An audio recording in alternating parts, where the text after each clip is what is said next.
Type है लगभग आज रेशो के 3 टाइप है और 3 टाइप में रेशो कंप्लीट हो जाएगा। तो कोशिश करेंगे सारे टाइप करने की, ज्यादा बात ना करेंगे।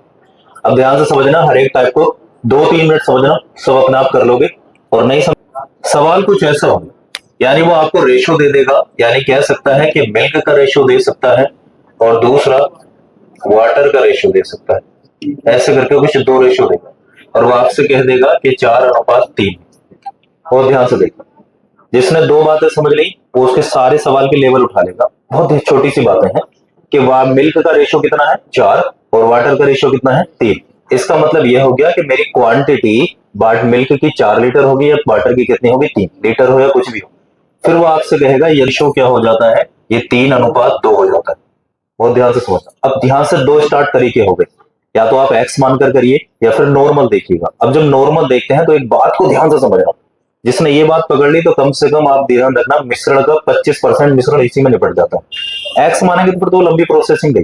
बहुत ध्यान से समझे कि मिल्क 4 था और वाटर कितना था 3। इसमें से कुछ वाटर मिलाया गया जिसकी वजह से रेशो इतना हो गया। अब बहुत छोटी सी बात को समझना, आपने देखा मिल्क तो नहीं मिला। मिल्क तो अगर पहले भी जितना होगा अब भी कितना होगा उतना ही होगा। फॉर एग्जाम्पल, अगर हमारी बाल्टी में 2 लीटर जो है दूध है और 5 लीटर पानी है, मैंने उसमें 7 लीटर पानी और डाल दिया, तो क्या मिल्क की क्वांटिटी घटी है बढ़ी? सेम ही होगी, बस पानी का क्वांटिटी बढ़ गई होगी। अब अगर मैं देखता हूं तो अगले वाले रेशो में मिल्क की क्वांटिटी बराबर नहीं है, तो मुझे क्या करना है, सिर्फ मुझे मिल्क की क्वांटिटी बराबर करनी है। इसे कितने से गुणा कर दूं और इसे कितने से? तो ऊपर वाले को 3 से और नीचे वाले को 4 से। तो एक नया रेशो आएगा, 4×3 = 12, 3×3 = 9 और 4×3 = 12 और 4×2 = 8। हाँ अब ठीक है। अब ठीक होने का मतलब यह है कि मेरी जो दूध की क्वांटिटी थी वो बराबर थी, मैंने यहां से वाटर निकाल लिया या डाल दिया, वो क्वांटिटी मिल जाएगी। तो यहां से हमारा सोचिएगा कि हमारा 1 लीटर वाटर निकाला गया। अब यहां से वो आपको वैल्यू देना शुरू कर देगा। इसके बाद सवाल हो जाता है शून्य। शून्य का मतलब यह है कि अब वो आपको वैल्यू कैसे दे सकता है, 12 और 9 कितना होता है 21, और यहां से 12 और 8 कितने हो गए 20, और यहां से एक अंतर, या हो सकता है वो तुम्हें इन दोनों का अंतर दे देता, 12 और 9 का अंतर कितना है 3।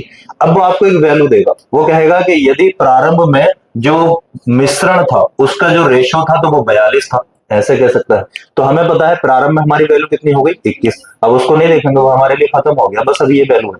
तो 21 दूनी कितना आ गया 42, यानी 2 आ गया। फिर तो वो कुछ भी पूछ ले, कितना वाटर डाला होगा 2 डाला होगा, वो पूछ लेगा कितना था, तो 9 दूनी 18 था, कितना था 24 था, और अब कितना हो गया 16 हो गया, और ये कितना है 24 हो गया। तो ये एक टाइप तो यहाँ कंप्लीट हो जाता है। बात है समझ। हम मिश्रण के अभी गहरे वाले टॉपिक्स नहीं उठाएंगे, वो मिश्रण में उठाएंगे। सिर्फ यहाँ इतना समझिए जो रेशियो में पूछा होगा, अगर कोई चीज आपसे डाली जाती है या निकाली जाती है तो वो एक चीज को छोड़ देगा। अगर एक चीज को छोड़ा होगा तो इसका मतलब उसकी तो वैल्यू बराबर होनी चाहिए। जैसे ही आप उसकी वैल्यू बराबर करेंगे एक नया रेशो मिलेगा, और रेशो मिलने के बाद जो आपकी वैल्यू दे रखी हो, जो आपकी फिक्स वैल्यू दे रखी हो, या तो उसने मिश्रण की वैल्यू दे रखी होगी, अंतर की, किसी भी चीज की, बस उसी के सामने उसकी वैल्यू को रखिएगा, फ्रैक्शन निकालेगा, फिर जो पूछा है आंसर आ गया। अब एक आध और ले लेते हैं। मान लीजिए कुछ ऐसे दिया होगा कि 3 दिया होगा 1 दिया होगा, फिर वो कहता है कि रेशो जो है 2:3 हो जाता 4 हो जाता है ना। और इसको मिल्क मान लेते हैं और इसको क्या मान लेते हैं वाटर। वो वाटर को निकालता है या डालता है, लेकिन दूध को तो नहीं निकाला। या अब कैसे ले लो कि दूध को निकालता है वो डालता है, लेकिन वाटर तो नहीं लिया, तो मैं वाटर बराबर कर लेता हूं। अब मुझे पता है वाटर बराबर करने के लिए क्या चाहिए 4, और यहां भी कितना चाहिए 4, नीचे तो जरूरत ही नहीं है। तो जब आपने ऊपर करा होगा तो 4×3 = 12, 4 ही करना 4, नीचे तो सेम है, 2 अनुपात कितना हो गया 4 हो गया। चाहे तो आप इन्हें छोटा कर सकते हैं, वो एक अलग बात है। अब हमें समझ में आएगा कि मिल्क जो है 12 था, कुछ निकाला होगा, निकालने की वजह से कितना हो गया 2, तो हम तो यहाँ कितना होगा चलो 10 होगा। ठीक है। अब ध्यान से समझना, सिर्फ एक क्वांटिटी मिलने के बाद आपको रेशो होना चाहिए। सवाल नहीं हुआ तो गए। ऐसा ही मैं 2 सवाल पूछे पिछली बार और वैसे इधर उधर तो पूछेंगे। अब मैं बस एक समझ में लिया, अगले को घूरिए, अगला समझ में आया अगले को घूरिए। भाई एक भी समझ में आया तो सब पिछले बराबर हो गए। कितने भी आपने कुछ सीख रहा हो, एक समझ में आगे चाहिए। अब ध्यान से सामने को देखना, क्या था कि टीना के पास कोई 80 लीटर का मिश्रण था, और उस मिश्रण में यह बताया गया कि इसने दूध और पानी जो मिलाया था वो 3 अनुपात किसमें मिलाया था 2। अब वो कह रही है उसको कुछ और करना है। वो ये कह रही है कि मैं पानी कितना और क्वांटिटी से डाल दूं जिससे कि रेशो मेरा कितना हो जाए 2:3। तो एक बात क्लियर है कि उसने सिर्फ क्या डाला है वाटर, मिल्क तो नहीं डाला। तो मिल्क बराबर होना चाहिए था, और जबकि मिल्क अलग है, यहाँ 3 है यहाँ कितना है 2, तो बराबर कर लेता हूं। तो यहाँ कितने से 2 से, और यहाँ कितने से 3 से। तो एक नया रेशो निकल कर आएगा, 3 दूनी 6 और 2 दूनी 4, 3 दूनी 6 और 3 तिया अब हमारे पास रेशो हो गया, मिल्क इतना, वाटर इतना, मिल्क इतना, वाटर इतना। उसने कुछ पानी मिलाया, सही है, दूध बराबर ही है। तो अगर हमने देखा तो पानी उसने कितना मिलाया, यहाँ से 5 मिलाया है। अब हमें से क्वांटिटी दी, उसने कहा कि जो शुरू में जो मिश्रण था तो 80 लीटर था, तो मेरा शुरू में कितना था 6 और 4 कितना हो गया 10, जबकि सवाल ने बताया 80। हम पता है कितना फ्रैक्शन गया 8, इसका मतलब कितना मिलाया होगा 8 पंजे 40। खुद ही देखिएगा कि 30 से 20 सेकंड के सवाल में उससे ज्यादा ऊपर नहीं जाते। बस यह है कि हमें थोड़ा समझ में नहीं आया, कैलकुलेशन में थोड़ी वीकनेस है, तो उसको पूरा सुधारिए।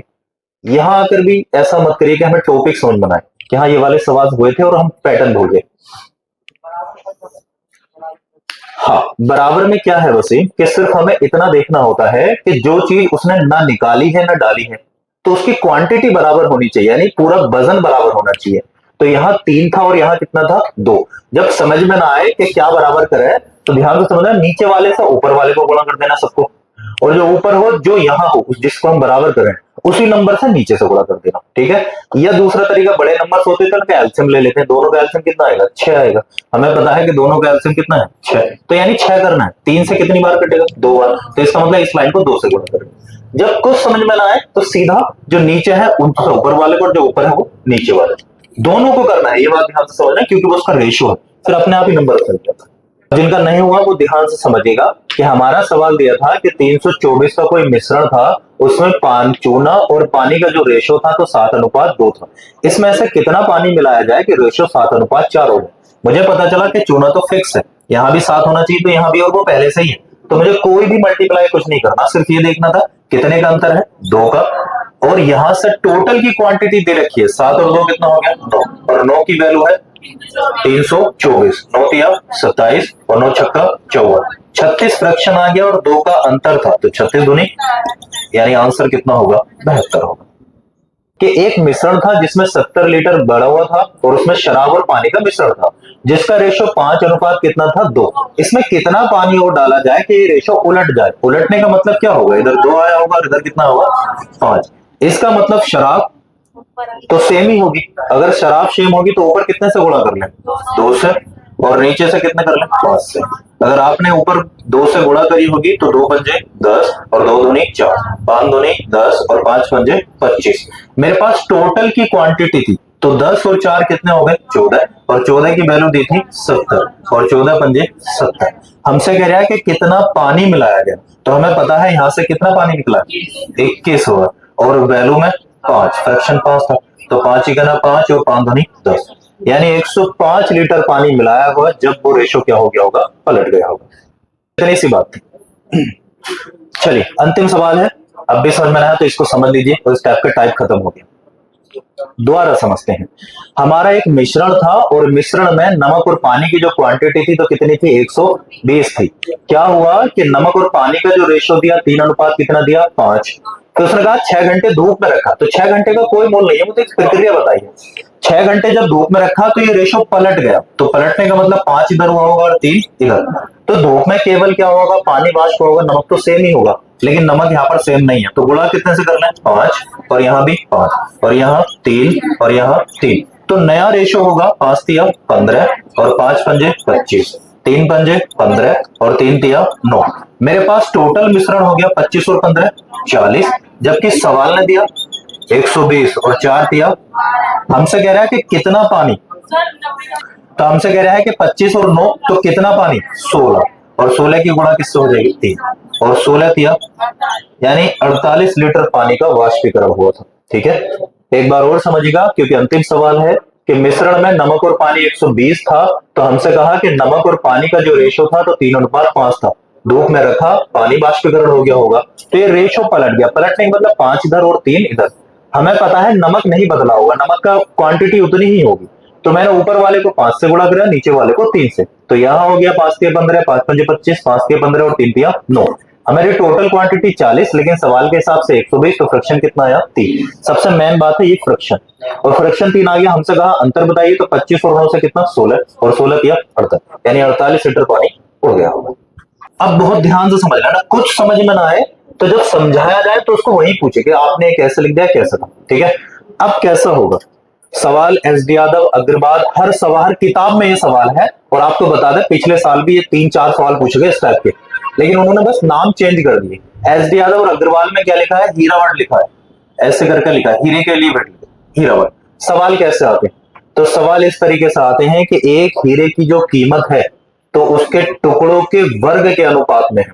बहुत ध्यान से समझना, आपसे कह देगा कि एक हीरा है या कोई कांच है या कोई भी एक अनमोल रतन होगा कि उसकी जो कीमत है तो उसके टुकड़ों में जो वजन होंगे तो उनके वर्ग के अनुपात में, यानी जितना वजन उतने उसके वर्ग के रूप में पैसे।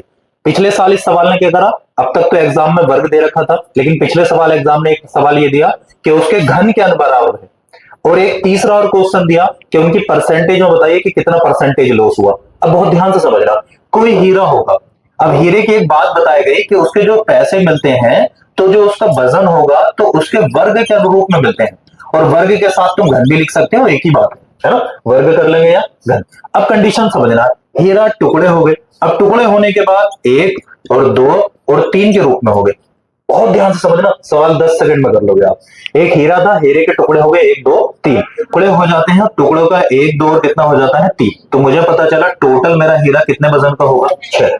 सवाल ने कहा वर्ग के रूप में अगर पैसे होंगे तो मुझे कितने पैसे मिलते, 6 छंग 36। लेकिन अब मैं टुकड़ों को अगर बेचने जाऊंगा तो वो तो ये कहेगा भाई इसके वर्ग के रूप में ही दूंगा, तो वो 1 का वर्ग ही देगा, तो 1 का वर्ग देगा तो कितने रुपए, 1 रुपए, प्लस वो 2 का ही वर्ग देगा तो 2 कितना देगा 4 रुपए, और प्लस वो 3 का ही वर्ग देगा और 3 तिया 9 रुपए। टोटल मुझे कितनी कमाई हुई, 14 रुपए की। 9 और 1 10 और 4 14। तो हीरा टूटने की वजह से नुकसान तो हो गया, अगर हीरा फिक्स होता तो मेरा कितने का बिकता 36 का, लेकिन हीरा टूट गया और टूटने की वजह से उनके वर्ग के ही पैसे मिले तो कितने हो गए 14। अब सवाल खत्म हो गया, जितना इसने समझ लिया वहां से सवाल खत्म, अब बची कैलकुलेशन। अब वो सवाल में वैल्यू देगा, वो हो सकता है कि हमें पता है कि इन दोनों का अंतर कितना आया, यहां से कितना आया 2 और यहां से कितना आया 2, यानी कितना आया 22। तो आपके पास कितनी क्वांटिटी है, फिक्स वाली, नुकसान वाली और क्या है अंतर वाली, पता है समझ। अब सवाल आपको किसी एक की वैल्यू देगा, वो कह देगा कि मुझे नुकसान जो है 4400 रुपए का होता है, तो अगर नुकसान उसे 4400 रुपए का हुआ होगा, हमारे हिसाब से कितने का हुआ 22, तो 22 दूनी 44, यानी फ्रैक्शन कितना आ गया 200 रुपए। अब वो कहेगा कि मेरा मूल हीरे की रकम कितनी थी, तो मूल कितनी थी 36, और इससे गुणा कर लेंगे, 36 दूनी 72, यानी 7200 रुपए। ये पूछ सकता था, हो सकता है वो आपसे ये पूछ लेता कि पहले वाले की, दूसरे वाले की, तीसरे वाले की, और सेम कंडीशन ही क्या होगा, घन होगा। घन का भी एक एग्जाम्पल ले सकते हैं कि मान लीजिए उसने 2 दिया, फिर 1 दिया और फिर उसने 3, यानी ये हीरे के टुकड़े हो गए और टोटल कितना हुआ 6। अब घन कहेगा तो कितना कर लेंगे, और कितना होता है 216। अब हिसाब लगाइए कि इसके पैसे कितने मिलेंगे 8, और इसके पैसे 1, और इसके पैसे 27 मिलेंगे, और टोटल कितना हुआ 27 और 1 28, और कितना हो गया 36 हो गया। तो मुझे पहले पैसे कितने मिल रहे थे 216, टूटने के बाद 36 मिल रहे हैं, तो नुकसान हो गया। फिर वही कंडीशन, हो सकता है कि इसकी वैल्यू दे दे, हो सकता है एग्जामिनर इसकी वैल्यू दे दे, हो सकता है इसका अंतर दे दे, कंडीशन आई समझ में। तो 2-3 सवाल तो शायद उसने ऐसा पूछे थे पिछले साल। एक सवाल कैसे पूछा, उसने पूछा परसेंटेज में, उसने ये पूछा कि आप ये बताइए उसे कितने प्रतिशत की हानि हुई। बहुत अच्छे से समझना, अगर किसी की हमें हानि बतानी होगी तो कैसे बताएंगे। फॉर एग्जाम्पल मुझे यहीं से हानि बतानी होती, तो यहां से मुझे हानि कितने की हुई है, या हो सकता है कि मुझे यहां से हानि बतानी होती, यहां से हानि कितने की हुई है, वेरी गुड, यहां से हानि कितने की हुई। अगर मैं इससे हानि निकालता, अब परसेंटेज कैसा निकालू, बेटे में कितना रखूं, बहुत बढ़िया, हमारी मूल रकम ही रखेंगे भाई 36, और गुणा कितना आएगा 100 आएगा। 2 से काट लेंगे 11 बार, 2 से काट लेंगे 18 बार, फिर 2 से काट लेंगे कितना 50 बार, और 2 से काट लेंगे 9 बार, और 11 पंजे 55, 50 बटे कितना आ जाएगा 9, और 9 पंजे 45, और 9 छक्का 54, एक बचा कितना हो गया 10, और 9 ही करना 9, और 1 बटे कितना आ गया प्रतिशत, यानी मुझे कितने परसेंट की हानि हुई 61। तो वो पैटर्न है सीधे सीधे। पिछली बार सर 5-6 सवाल पूछे, कुछ भी समझ में ना आए तो पूछिएगा, मैं ये चाहता हूं जब आप सवाल करें तो 100% ही होना चाहिए। हाँ यार समझ गए, इतनी बात थी, ऐसा कुछ दिया, अब तो वो थ्योरी बढ़ाएगा, कोई बहुत बड़ी लैंग्वेज दे देगा डराने के लिए, सेम थिंग्स वही होगी कि हाँ कुछ ऐसा करना है, घन वर्ग, या हो सकता है परसेंटेज पूछ ले। परसेंटेज जिनको नहीं आती याद रखिएगा, नुकसान कितना हुआ और नीचे जो रखते हैं अपनी टोटल रकम, और परसेंटेज बनाने के लिए तो 100 लिखते हैं, ठीक। अब लिखिए पहला सवाल, नहीं आपसे पूछेगा कि टूटने वाली की वैल्यू कितनी है, तो आप 36 से गुणा करेंगे डायरेक्ट, यानी यहां से कितना आया 200, तो 200 की गुणा किससे कर लेंगे 14 से, तो यानी 14 दूनी कितना हो गया 28, यानी अलग अलग पूछे तो यहां से गुणा करनी है, उससे मतलब नहीं है। यानी उनके जो पैसे मिले ये तो उनका वजन है ना। आप सही कह रहे हैं कि उसके जो आंसर करोगे तो आप उनके वर्ग या घन को ही करोगे गुणा। पूछेगा कि पहले वाले का अनुपात का पैसा बताइए, दूसरे का बताइए, तीसरे का बताइए, तो आपको फिर यहां गुणा करनी पड़ेगी। ठीक है, क्योंकि हमारे पैसों का आया रेशियो तो वजन का था, उसने कहा था कि वजन के घन का पैसा देता हूं मैं। लिखिए फिर सबका बिल्कुल कोशिश किया करो, बिल्कुल मत देखे करो किसने कैसे करा, जब तक खुद का सेल्फ आंसर ना 81,000। चलिए अब तो फॉर्मेलिटी निभानी है, क्योंकि मैं बात तो समझा दी, फिर भी सीखेगा। जिनका नहीं हुआ वो बहुत कॉन्सेंट्रेट से देखने तक कि क्या था, कोई हीरा था तो उसने कहा कि हीरा जब टूटेगा तो उसके वर्ग के अनुसार मैं पैसे दूंगा, और जब वो हीरा टूट गया तो मुझे नुकसान कितने का हुआ, 52,000 का। मैंने देखा हीरा टूटा 2 में, 3 में, 4 में, तो इसका मतलब टोटल कितना होगा, 4, 7 और 2 कितना होगा, 9। अगर मेरा हीरा ना टूटा होता तो मैं 9 के रूप में बेचता, तो मेरा कितने का बिकता, 81 का बिकता। लेकिन मेरा हीरा टूट गया और इनके वर्ग के रूप में मुझे पैसे मिले होंगे, तो 2 का वर्ग 4, 3 का वर्ग 9 और 4 का वर्ग 16, यानी मेरा हीरा कितने का बिका, 29 का। हीरा नहीं टूटता तो 81 का, टूटने की वजह से 29 का, तो मुझे नुकसान हुआ ही कितने का, 52 का ही नुकसान हुआ। और सवाल ने बताया 52,000, 1 2 3, 52 से 52 कटा, फ्रैक्शन आया 1000। सवाल कह रहा है कि मूल रकम बता दे भाई, तो 81 कितना होगा, 81। इसमें तो गुणा भाग भी नहीं करनी पड़ी, 81,000। क्लियर आए बात समझ। ठीक, अब थोड़ी बहुत कैलकुलेशन ही बढ़ेगी सवालों तो देखिएगा। कोई मणिक था और मणिक का जो रेशो दिया 2:3:4 दिया, और टोटल कितना हो जाता है 9। हमसे बताया कि उसके टुकड़ों के अनुसार उसका मूल्य मिलेगा। अगर टुकड़ों के अनुसार मूल्य मिलेगा इसका मतलब टुकड़े नहीं हुए तो 9 होता, तो 9 का वर्ग 81, और ये टुकड़े हो गए तो इनके वर्ग के पैसे मिले होंगे मुझे, तो 2 का वर्ग 4, 3 का 9 और 4 का 16, तो टोटल मुझे पैसे मिले होंगे 29। तो मुझे कितने का नुकसान हुआ, 52 का नुकसान हुआ। लेकिन सवाल ने कितने हजार का बताया, 26,000।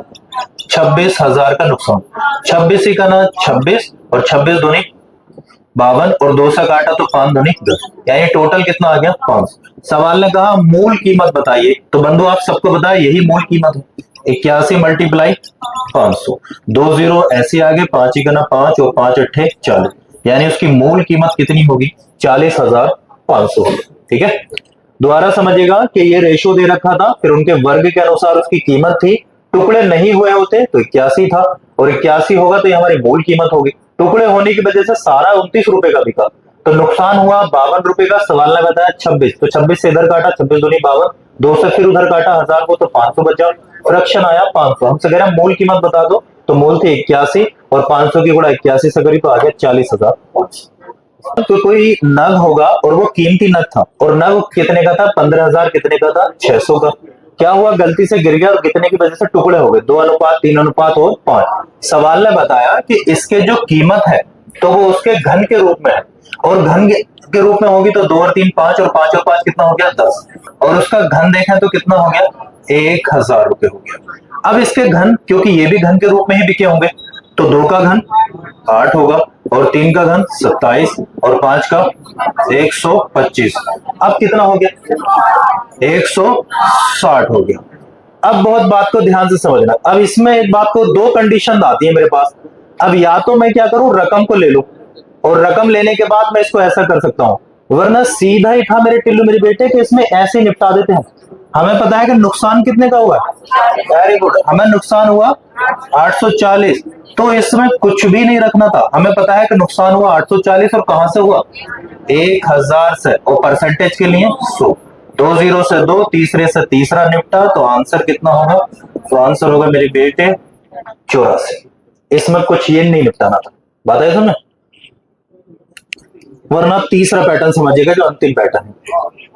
हाँ एक बार और देखो, सवाल था कि मूल कीमत, इतने प्यार से मत किया करो, एक बार ऐसा लगा शेर सुनाने कह रहे, एक बार और, मूल कीमत कितनी थी 15,600। सवाल ने कहा कि अगर कोई नग है तो नग में उसके पैसे जो लूंगा वो कैसे लूंगा, घन के रूप में। हमें पता है कि वो घन के रूप में पैसे लेगा तो यानी उसके कर्ण ही लेगा। तो वो कहा कि गलती से गिरा और टूट गया, टूटने की वजह से 2 3 5 के वजन में टूट गया होगा। अगर 2 3 5 के वजन में टूटा होगा और टोटल कितना है 10, अगर वो नहीं टूटा होगा तो 10 किलोग्राम ही होगा वजन। वजन कोई भी अगर चीज है, मान लीजिए ये है, अगर ये 10 किलो की है, मैं इसके 1000 भी टुकड़े कर दूंगा और सबको वापस जोड़कर अगर वजन तोलूंगा तो तब भी उतना ही होगा, वजन तो चेंज नहीं होना। तो हमें जो पता है कि वजन कितना होगा 10। अगर ये ना टूटा होता तो मुझे इसके घन के रूप में पैसे मिलते, और 10 का घन कितना होता है 1000। लेकिन टूटने की वजह से मैंने इस रूप में बेचा होगा। अगर मैंने 2 को बेचा होगा तो कितने का 8, 30 को बेचेगा 27, 5 को बेचा होगा तो 25। पिछले सवालों में वर्ग था, इसमें क्या था घन।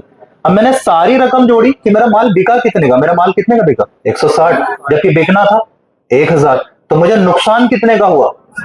जब भी आप परसेंटेज में लाभ या हानि निकालते हैं तो ऊपर लाभ और हानि लिखेगा और डाउन में अपनी टोटल कीमत, और परसेंटेज के लिए 100। तो मुझे नुकसान हुआ 840 का, मैंने 840 दिया, मेरी कीमत थी कितनी 1000, और परसेंटेज के लिए 100। फिर तो बस कैलकुलेशन निपटाइए, 3 0 से 3 गए तो आंसर कितना होगा। और 84% क्या है ये हानि, यानी इसको लॉस हुआ, और लॉस बाकी बहुत हुआ। 1000 का माल कितने लेगा 160 में, तो यानी 84% हानि हुई। तीसरा पैटर्न जो अंतिम पैटर्न, आपने एसडी यादव वगैरह में पढ़ा होगा कि एक पृथ्वी को 2 भागों में बांटा जाता है, कि जल है एक तरफ भूमि है, और आधी पृथ्वी पर इतना रेशो है तो दूसरी पर कितना है, ऐसा करके कुछ पूछा जाता है। और ये सवालों का आपको उन्होंने रूप बदल दिए, एक कोई कांच दे दिया, कोई कुछ दे दिया, तो इसमें बड़ा फंसने का मामला होता है, बहुत ध्यान से देखना। तो इस तीसरे पैटर्न में क्या होगा, ये थर्ड पैटर्न समझ लेना। पैटर्न समझते हुए पूरा ध्यान देना भाई, फिर चाहे इधर उधर देख लेना। पैटर्न समझते हुए नहीं देखा तो फिर मामला निकल जाता है।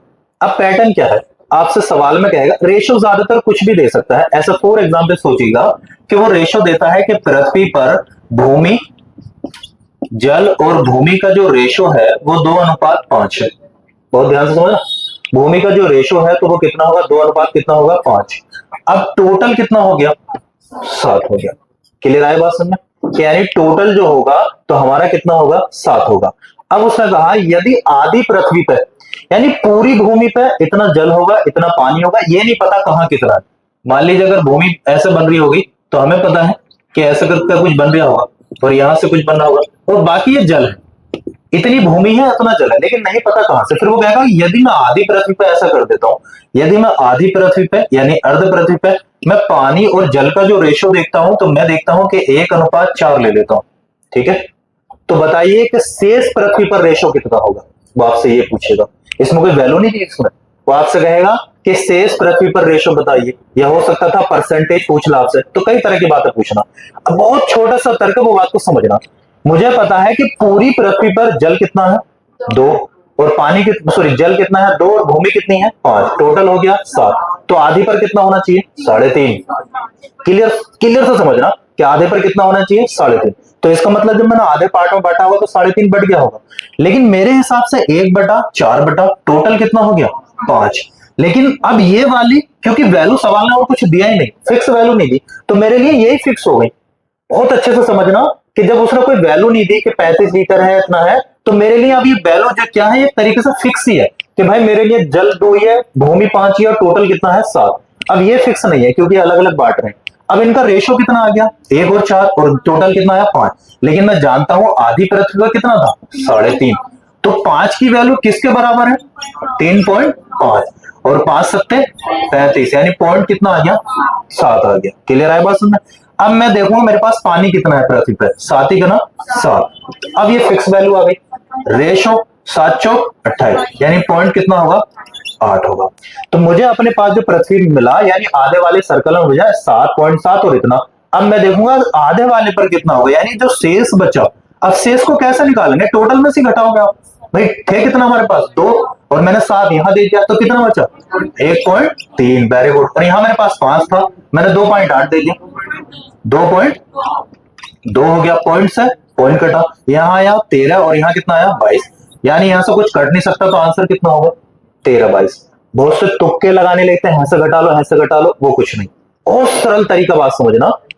जब उसने कोई वैल्यू नहीं दी तो एक बात तो हम रेशो में पढ़ते पढ़ते सीख ही गए कि उसकी जो सही वैल्यू जब आती है, जब कोई इसकी प्रॉपर वैल्यू देती है तो हम फ्रैक्शन निकालेंगे, वहां से निकाल लेते। अब इस सवाल ने ऐसा कुछ दिया ही नहीं, इसने सीधा सीधा बताया कि यदि पृथ्वी पर जल और भूमि का रेशो 2:5 है, तो यदि आधी पृथ्वी पर यानी उसके आधे गोले पर वो 1:4 हो तो दूसरे अर्ध गोले पर रेशो बताइए। अब मुझे पता चला 1 और 4 टोटल कितना हो गया 5। अब मैं इसे कैसे सही मान लूं जब तक फ्रैक्शन ही नहीं है, यानी वैल्यू ही नहीं है। अब वैल्यू दी नहीं थी तो मैंने इसी को पूरा मान लिया, टोटल हो गया 7, 7 का आधा 3.5, तो आधे पर 3.5 दिया, लेकिन मेरे हिसाब से कितना आया 5। और 5 की वैल्यू 3.5, तो फ्रैक्शन कितना आया 7। इसका मतलब पहली वाली 0.7 यानी जल होगा 0.7 और 7 चौक 28 यानी भूमि होगी 2.4। तो मुझे पूछ रहा शेष कितना होगा, तो मुझे पता था मेरी रकम तो इतनी थी और मैं इतना प्राप्त कर चुका हूं, तो शेष कितना होगा 1.3 और 2.2। पॉइंट से पॉइंट हटा, यहाँ कैलकुलेशन होती है तो ठीक है, वरना ये आंसर आ गया। एक बार भी सवाल ऐसा माने जाते थे बड़े भारी, अग्रवाल में देखोगे तो इसकी सोल्यूशन ऐसा भरी पड़ी है, अब भी हैगा या अग्रवाल में, एस डी यादव में भी हैगा। हर दोनों हर कोई सा मैथ होगा जो इस सवाल को नहीं देता, क्योंकि मोस्ट ही इतना है, हर साल देते हैं। अब भी पूछ रहे हैं, सोचो अब भी हाल ही में पूछे 2 3 सवाल, तो अब आई क्लियर, कुछ नहीं है तो दोबारा पूछ सकते हैं। शेष में कैसा है, जैसे फॉर एग्जाम्पल सोचो कि तुम्हारे पास हम कहते हैं कि 10 रुपए हैं, ठीक है, और जब आप किसी को, आपको बताया कि एक जने को आपने 3 रुपए दे दिए, तो बाकी कितने बचे आपके पास, 3 रुपए जब किसी को दे दोगे तो कितने बचे 7 रुपए। सेम कंडीशन, टोटल जल कितना था 2, भूमि कितनी थी 5 और टोटल हुआ 7। आधा आधा बांटोगे तो 7 में से कितना गया होगा 3.5।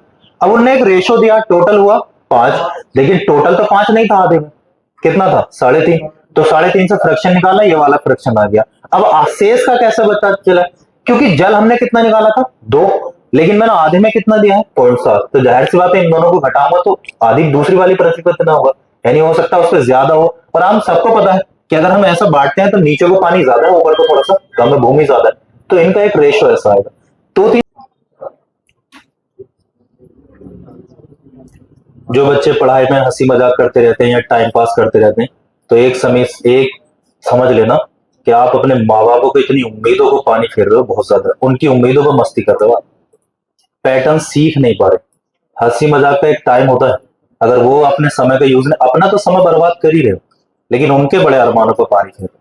और वो अपने घर कहते रहते हैं, आपका छोटा भाई बहन कि मेरा भैया पढ़ने गया, मेरी बहन पढ़ने गई, वो उसकी तैयारी कर रही, हमारी बहन भी उसकी तैयारी कर रही, हमारा भैया उसकी तैयारी कर रहा, मेरा बेटा वो तैयारी कर रहा, पुलिस की लगेगा, आपको उसमें डाल दिया, एग्जाम यूं कह दिया, कोई ना कोई पूछता ही होगा। भले ही माँ बाप तुमसे ना कहते हो कि ऐसा कुछ कर लगेगा या ना लगेगा, बेटे को औरों से चर्चा करते रहते हैं गाँव में, और हम यहाँ क्या कर रहे हैं, बस हंसी कर ली, मजाक कर लिया, पैटर्न निकल गया, पता नहीं चला, फिर सोच रहे हैं कि यार ये सोल्यूशन करें। तो अपने समय को और अपने माँ बाप के बलिदान को मत ठुकराइए भाई, आप अपना समय नहीं गंवा रहे, उनका बलिदान, उनकी जो सोच है और जो सम्मान सोच रहे हैं, वो आपसे उम्मीद लगाए बैठे, वो तो नहीं कर पाए, ऐसा सोचे उनकी गलती नहीं थी, भाई पढ़ाई नहीं मिल पाई या उन्हें ऐसी लाइन नहीं मिल पाई, लेकिन वो आपको उम्मीद गड़ाए पड़े कि यार ये मेरा बेटा ऐसा काम कर जाए। तो एक एक चीज को समझिए, कुछ भी समझ माना है मत देखिए, किसी को शर्म करिए, एकदम पूछिए यार क्या है। और तुमने देखा, एक चीज तो नोटिस करी होगी, ईमानदारी से बताना, झूठ मत बोलना, हम तुम शादी वाटी में जाते रहते हैं और बहुत गर्मियों के दिन हो और हमें कहीं भी ठंडा पानी या ना मिले, नॉर्मल पानी से पी लें और खाना वाना खाकर खड़े हो जाए, तभी एक सामने से कोई कलवा आवे और वो जो है कोल्ड ड्रिंक पी रहा हो, भाई साहब उससे जाते ही पूछ लेंगे बताइए कोल्ड ड्रिंक किधर है, होता है उधर है पेड़ के कोने की तरफ, तो वहीं पहुंच जाएंगे। सोचो कि कोल्ड ड्रिंक पीने के लिए हम वहां तक जा सकते हैं, लेकिन सवाल समझ में नहीं आया तो हम शर्म कर रहे हैं कि यार कोई हंसेगा तो ना, मेरी बेइज्जती तो ना हो जाएगी। अरे हमारी कंपटीशन वालों की इज्जत होती कहाँ है जो बेइज्जती होगी, भाई मुंह खोलकर पूछिए, 10 बार पूछिए, टीचर आपको यहाँ बताने के लिए खड़ा है। भाई हमने अपनी कोशिश करी पूरी, एक्सप्लेन हम बहुत कोशिश करता हूं मैं तो, कि छोटे बच्चे को देखकर मैं ज्यादा समझाता हूँ, क्या वो उसको समझ में आ जाए, लेकिन हो सकता है कि फिर भी कोई बात रहे तो आप पूछिए कि सर ये वाला बात समझ नहीं, तो कंप्लीट करिए। अब पैटर्न को देखिएगा, ये 10 सेकंड का सवाल था समझने के बाद, क्योंकि पैटर्न समझाया, पैटर्न समझाने के बाद नहीं हो गया तो कहीं ना कहीं आप सोचने समझने की शक्ति कम है, तो उसको बढ़ाइए, और वो बढ़ेगी कैसे, अपना कॉन्सेंट्रेट इधर रखिए। कमजोर बालक की एक सबसे बड़ी निशानी पता है क्या है, एक तो वो कमजोर है यानी पढ़ाई में स्टार्टिंग करिए, दूसरा जब कुछ समझाया जाएगा तो उसकी निगाह नीचे को होगी या दाएं बाएं को होगी। जो टैलेंट वाला को वो पहले से जानता फिर भी वो अपना कॉन्सेंट्रेट यहाँ रखा, तो उसका और विकास हो रहा है, और कमजोर होता चला जा रहा है। तो अपनी आदत तो सुधारिए, कम से कम अपना बढ़ जाएगी स्पीड।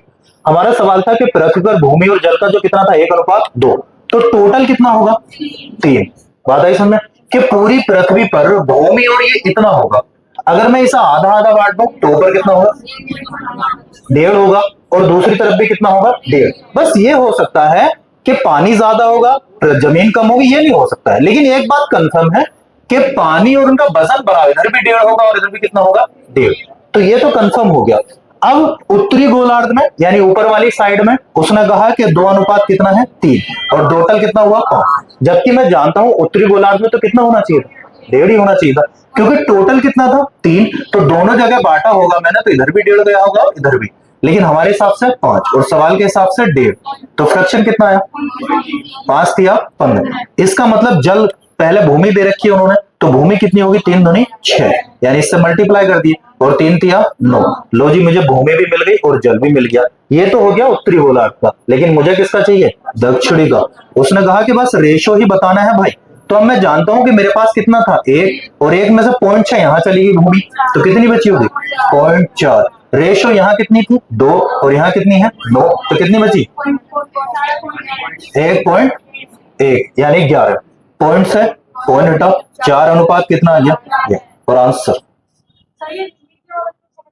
ये वाला। हाँ, दोबारा समझते हैं।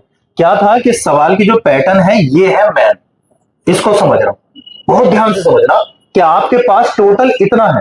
और थोड़ा सा मैं रूप बता लेता हूं कि जैसा मान लीजिए आपके पास क्या था कि मान लीजिए 10 पैकेट कोल्ड ड्रिंक थी और आपके पास 5 समोसे थे, तो आपने क्या करा, इन्हें बांटना शुरू कर दिया। आपको बताया गया कि 2 जगह बांट देना, तो आपने पहली जगह क्या काम करा कि 5 कोल्ड ड्रिंक बांट दी और 2 समोसे बांट दिए, इस रेशो में बांट दिए। पता है समझ में? अब आप बताइए, बस 2 ही जगह बांटना है, तीसरी जगह नहीं बांटना। एक जगह आपने 5 कोल्ड ड्रिंक दे दी और एक जगह आपने कितने दे दी, 2 समोसे।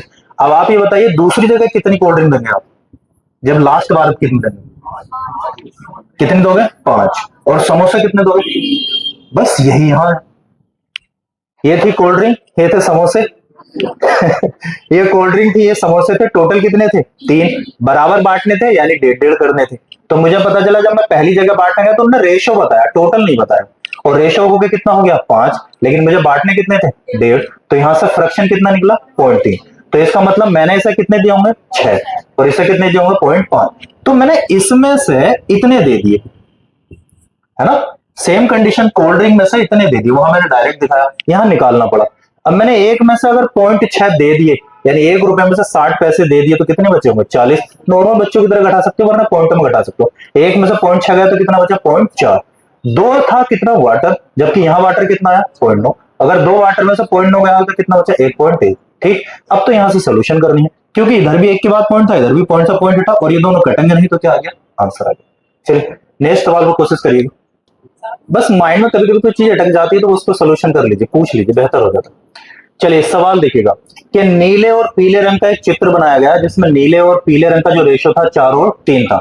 हमें समझ में आया अगर उसने कोई ड्राइंग बनाई होगी ऐसे नीले पीले करके, यानी ब्लू और आपके येलो बनाया होगा।